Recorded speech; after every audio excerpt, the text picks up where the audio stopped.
Pero dahil sukdulan ka, kakaiba ka, isa kang nilalak. Charis. Papaliwanag ko sa'yo, bakit ka nagagalit sa akin kahit na wala akong ginagawa. At binubuntun mo sa akin yung galit mo. Bakit?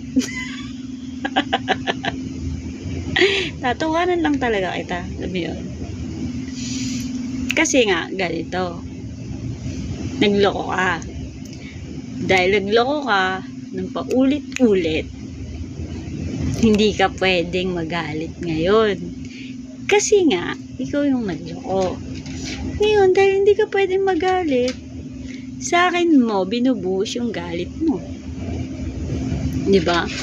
Hindi ka pwedeng magalit sa kaibigan ko eh. Kasi nga, kinukuha mo nga yung ano niya eh. Yung